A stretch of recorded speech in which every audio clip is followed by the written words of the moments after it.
Bien, bonjour à toutes et bonjour à tous. Ce que je vous propose, c'est que je vais faire une petite introduction au débat d'une vingtaine de minutes et après on pourra débattre et excusez-moi, on a du temps devant nous. Est-ce que derrière vous entendez plus fort? Alors attention devant, ça va péter. Désolé, mais alors il y a 2 ans, ça va là? Ok, on va se calmer devant alors. Il y a 2 ans, la Fédération de la métallurgie CGT, que je nommerai pour faciliter la fédération, s'attaquait au syndicat CGT historique de l'usine PSA Stellantis de Poissy. C'est la plus grosse usine de production industrielle d'Île-de-France, forte de 3500 travailleurs, CDI, intérimaires et sous-traitants. Je ne vais pas refaire dans le détail toute l'histoire de ces 2 ans de lutte contre les manœuvres de la fédération pour exclure juridiquement le syndicat de la CGT et tenter de mettre à genoux ses militants. Mais avant de retracer les principaux épisodes de cette lutte pour la démocratie syndicale et ouvrière, pour que vive un syndicat de combat, puis ensuite évoquer la situation actuelle, je pense que je n'apprendrai ici rien à personne en disant que même si les bureaucrates de Montreuil ont réussi à trouver une juge à Bobigny en décembre dernier pour exclure définitivement la CGT historique, ils se sont cassés les dents en ce qui concerne leur objectif qui était de faire disparaître syndicalement, d'avoir la peau des militants. Nous sommes toujours là et bien là.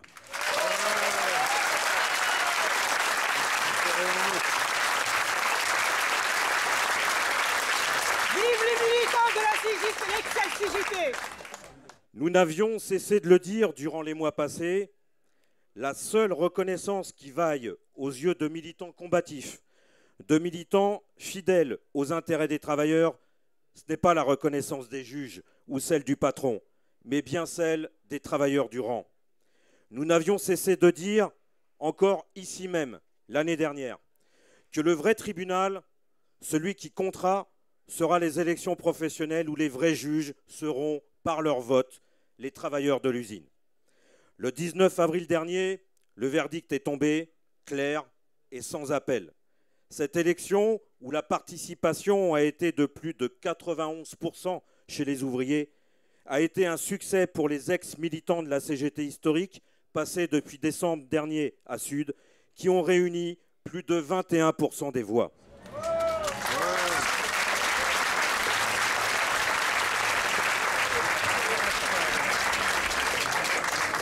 À l'opposé, cela a été un désaveu cinglant pour la fédération.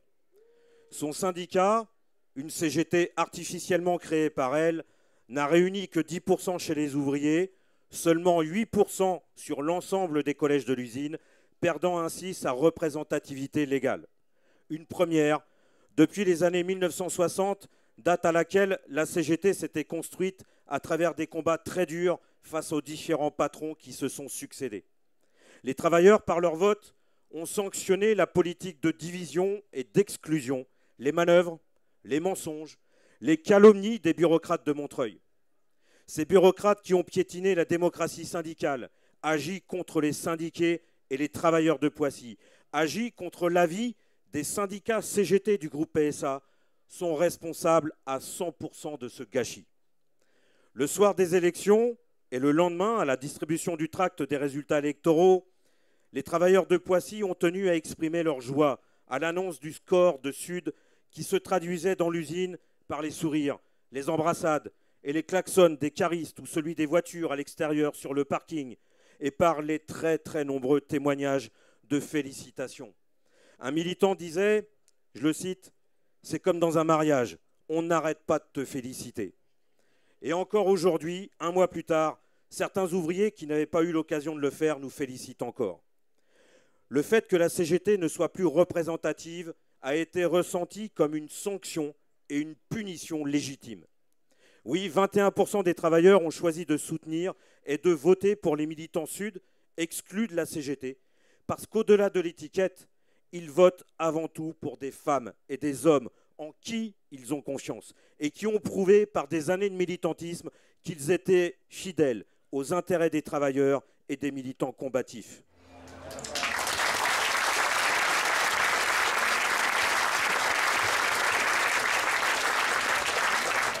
Il faut vraiment être un bureaucrate aveugle et n'avoir aucune confiance dans les travailleurs pour croire qu'il peut en être autrement. Avant de faire le bilan de cette lutte de 2 ans pour la démocratie ouvrière et pour que vive un syndicat de combat dans cette usine, je vais donc rapidement, très rapidement, refaire ces principaux épisodes pour remettre tout dans le contexte. Il y a 2 ans, un désaccord est né au sein du syndicat CGT historique de l'usine entre quelques délégués, chose parfaitement banale dans la vie d'un syndicat. La fédération s'est jetée sur cette occasion avec comme objectif de se débarrasser d'un syndicat pas assez obéissant et un peu trop combatif à son goût. Elle a demandé la réunion d'un congrès extraordinaire du syndicat pour y trancher les désaccords. Ce congrès a eu lieu en novembre 2021, réunissant 190 syndiqués.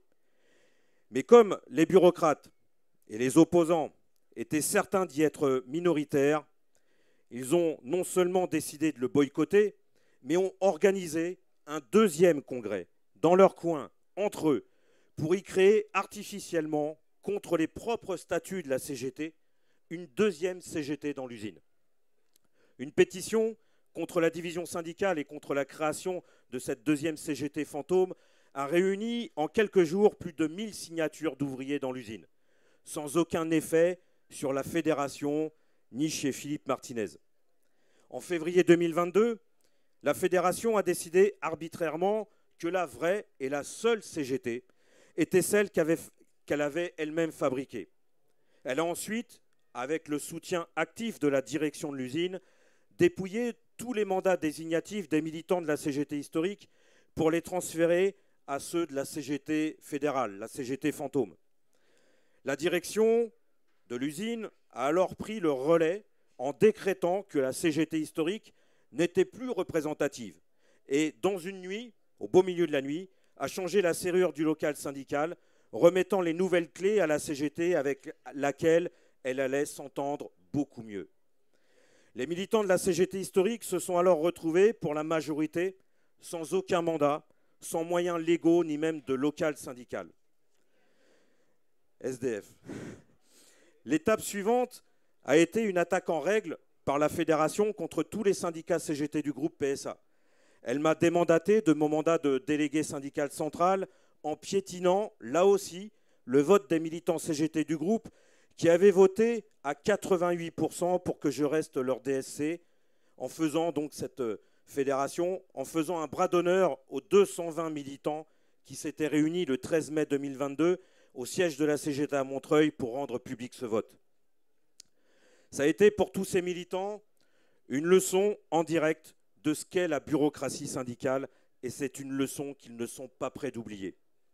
Pour les militants de la CGT historique de Poissy, l'épisode suivant a été de recevoir à leur domicile, fin juillet, à la veille de partir en congé annuel, la visite d'huissier de justice envoyé par la fédération pour être assigné au tribunal judiciaire de Bobigny.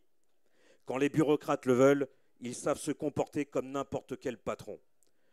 L'objectif de la fédération était d'obtenir, par une décision de justice, de nous interdire de nous réclamer de la CGT, ce que nous faisions toujours, et de nous en exclure définitivement avec interdiction de porter le badge CGT ou de distribuer un tract CGT, avec une amende de 1 000 € par infraction constatée. Là encore, la justice a volé au secours de la fédération et nous avons été définitivement exclus de la CGT le 9 décembre 2022. Le syndicat s'était préparé, bien évidemment, à cette éventualité en convoquant un congrès pour passer contraint et forcé à Sud. Ce que nous avons fait 2 jours plus tard, le 11 décembre. 200 syndiqués nous ont suivis à Sud, ce qui pour cette usine est un chiffre non négligeable. Dos au mur, passer à Sud était la seule possibilité pour faire vivre notre syndicat et d'avoir la possibilité de se soumettre au verdict des travailleurs aux élections d'avril. La campagne électorale a démarré aussi sec. En réalité, elle avait démarré il y a déjà plusieurs mois auparavant. L'objectif de la direction de l'usine était clair: en finir avec cette équipe militante, nous écraser et nous faire disparaître syndicalement. Alors que tous les militants des autres syndicats, CGT y compris, avaient des moyens illimités pour mener campagne, les militants sud n'étaient pas logés à la même enseigne. L'écrasante majorité, je l'ai dit, des militants n'avaient toujours pas de mandat. Le syndicat n'avait toujours pas de local syndical. Et les militants étaient marqués à la culotte, comme on dit. Ceux qui restaient dans l'usine, en dehors de leurs horaires de travail pour y militer, ont été convoqués pour des sanctions. Il a fallu jouer aussi au chat à la souris avec la direction durant des mois. Pour se réunir toutes les semaines, nous prenions des salles de réunion inoccupées, au hasard. La direction a alors fait cadenasser toutes les salles de réunion dans l'usine. Manque de chance pour elle, nous connaissons mieux son usine qu'elle et nous avons réussi à nous réunir dans un endroit sans qu'aujourd'hui elle ait encore pu trouver lequel.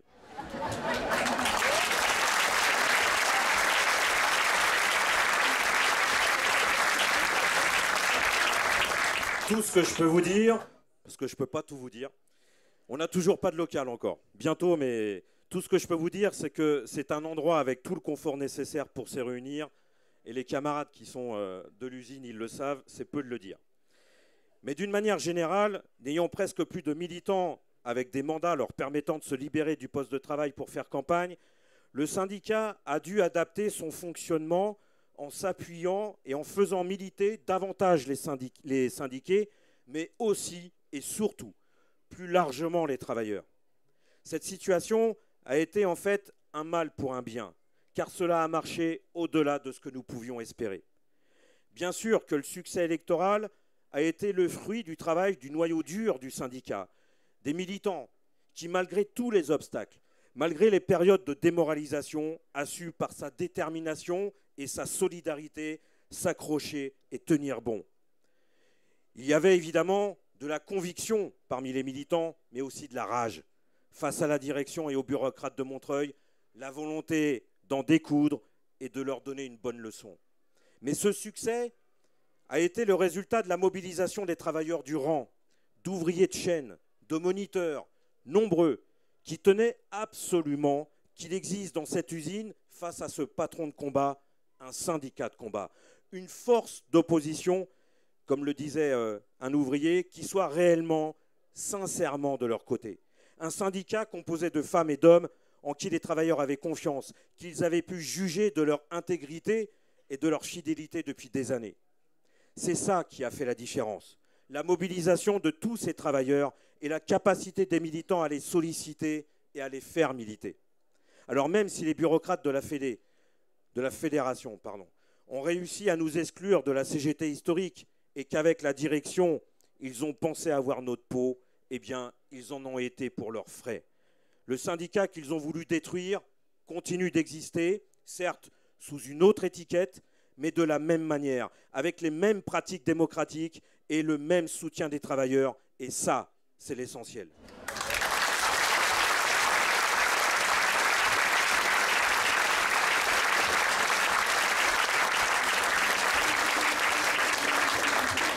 Concernant la CGT au niveau du groupe PSA, l'écrasante majorité des syndicats ont applaudi au résultat, c'est-à-dire non seulement au succès de Sud, mais aussi celui à la défaite de la CGT de Poissy. La fédération n'a pas réussi à casser les liens humains et militants qui ont été créés depuis des années entre tous les militants du groupe. Mais comment en aurait-il pu en être autrement quand plus de 220 militants CGT se sont vus mettre leur vote à la poubelle par des bureaucrates? Ces liens entre militants de base qui sont dans la tranchée depuis des années, comme on dit, valent de l'or pour les futurs combats que les travailleurs de Stellantis livreront face aux actionnaires. Et avec cette expérience d'avoir subi les attaques de la fédération, ils sauront, ou en tout cas, il ne faudra pas qu'ils oublient que dans les moments cruciaux des futurs combats, la fédération sera au final du côté de la direction.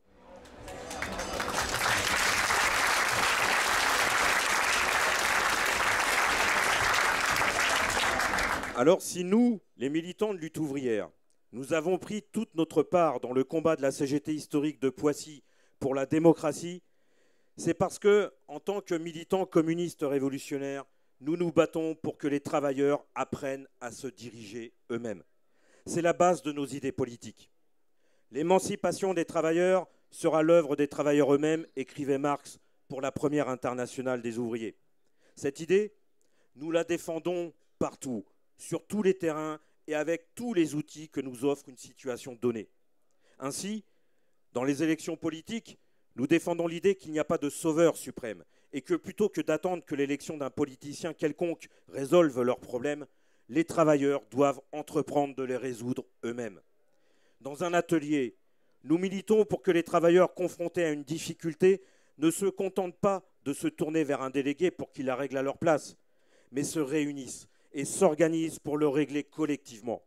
Dans une grève, nous combattons l'idée d'une direction automatiquement assumée par les dirigeants des syndicats et mettons en avant les comités de grève, c'est-à-dire une direction élue, responsable et révocable par les grévistes, sous leur contrôle, composée aussi bien de syndiqués que de non-syndiqués. Et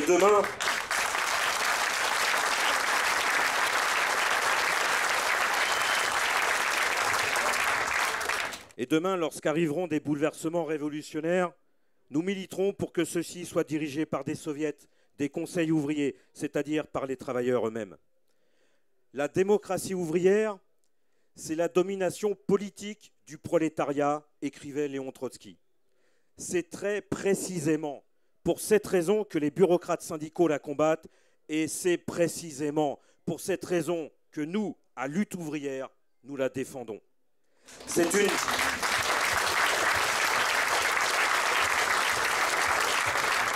C'est une lutte profondément politique au sens où elle participe du combat plus général pour l'émancipation des travailleurs.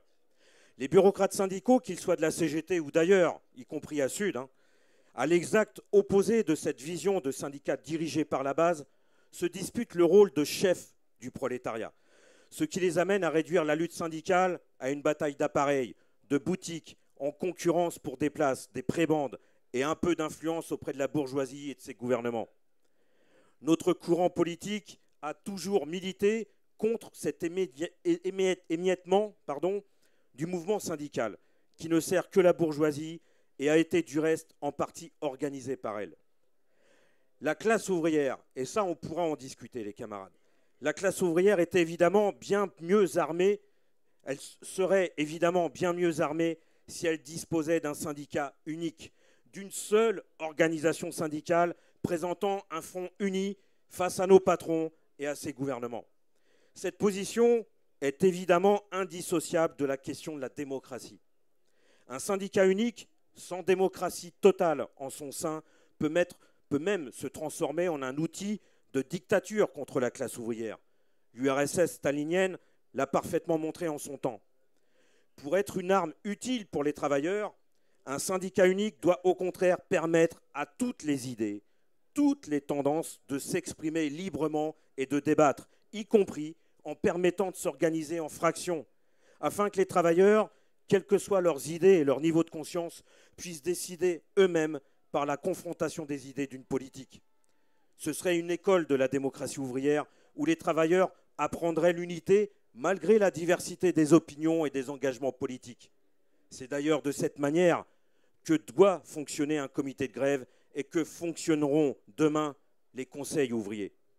Dans ce sens, travailler à faire vivre la démocratie ouvrière, ou plutôt à la ressusciter, c'est préparer l'avenir.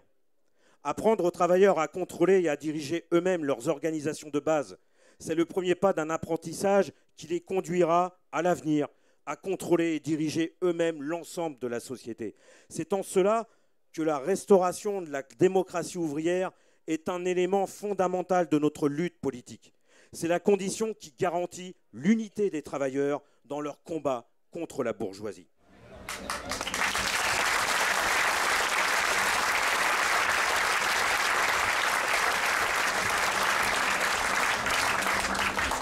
Au lendemain des élections de PSA Poissy, à l'opposé d'un esprit de boutique syndical mortifère, le syndicat Sud a rédigé une lettre ouverte adressée aux camarades de la CGT pour leur tendre la main, en leur proposant une politique unitaire, je cite le tract, pour mener ensemble les combats contre le patronat et le gouvernement dans l'unité et la démocratie. L'esprit de cette lettre ouverte est sincère, sans arrière-pensée d'aucune sorte, car il est vital que tous les militants, tous les syndicats qui partagent l'esprit de la CGT de 1906, celle qui se donnait comme perspective l'abolition du salariat et le renversement de la société capitaliste, agissent ensemble par-delà les étiquettes syndicales. Alors avant de conclure, je voudrais quand même rappeler que cette offensive de la Fédération contre la CGT historique de PSA Poissy et qui se poursuit encore actuellement au niveau de la CGT du groupe PSA n'a pas pour origine la présence de militants de lutte ouvrière à Poissy. Son explication, c'est d'abord et avant tout la volonté de la Fédération de se débarrasser d'un syndicat combatif qui n'a pas comme philosophie de négocier avec le patron et de signer les accords, mais au contraire, de reposer sa politique sur les mobilisations collectives des travailleurs. C'est également le fait qu'elle a refusé, cette fédération, de tolérer un syndicat qui fonctionne démocratiquement, c'est-à-dire un syndicat dirigé par la base, où ce sont les syndiqués et les délégués qui prennent les décisions, même si ces décisions ne correspondent pas aux orientations de la fédération. Quand elle a fait son grand ménage dans la CGT historique de Poissy, la fédération n'a pas fait de différence entre les militants qui étaient à lutte ouvrière et ceux qui n'y étaient pas. La frontière passait entre ceux qui acceptaient de se soumettre à ses ordres et ceux qui ne l'acceptaient pas. Et il en va de même dans bien d'autres syndicats avec bien d'autres militants CGT où les fédérations ou les UD font la chasse aux militants combatifs, qu'ils soient encartés ou pas, dans un parti politique, qu'ils soient de LO, de la France Insoumise ou du PCF. Alors pour conclure, je voudrais insister sur l'idée fondamentale qui nous tient énormément à cœur pour nous, qu'être un militant syndical ne suffit pas pour mener le combat contre le patronat. Le syndicalisme a ses limites dans le combat de la classe ouvrière pour son émancipation. Si les militants ouvriers, syndicaux les plus sincères, les plus honnêtes, se limitent à l'activité syndicale, même menée le plus démocratiquement possible, il leur manquera toujours la conscience que pour se défendre véritablement contre les attaques patronales, il faudra en finir avec le système capitaliste, qu'il faudra ôter ce pouvoir de nuisance, de destruction qu'a la grande bourgeoisie sur l'ensemble de la société. Il leur faut la conscience politique. Pour avoir une chance de réussir à gagner contre le patronat, les travailleurs et les militants de la classe ouvrière ne doivent pas seulement être de bons militants syndicaux. Ils doivent faire de la politique qui correspond aux intérêts de la classe ouvrière. Rosa Luxembourg, une révolutionnaire allemande qui s'opposait déjà dans les années 1900 aux dirigeants syndicaux qui réclamaient l'indépendance des syndicats, expliquait que le syndicalisme et la lutte politique étaient les deux faces d'une même lutte de classe. Sans la conscience qu'il faut que les travailleurs s'emparent du pouvoir politique pour changer la société, les luttes syndicales ne pourront jamais gagner définitivement. Si l'on n'a pas conscience que tant que les travailleurs ne se poseront pas concrètement et sérieusement la question de conquérir le pouvoir politique, on n'aura de cesse de vivre éternellement les luttes syndicales, qu'elles soient victorieuses ou pas. Oui, les travailleurs ont besoin de syndicats de combat démocratiques, mais ils ont surtout besoin d'un parti politique, un parti communiste de travailleurs qui se fixe comme objectif le renversement de la société capitaliste.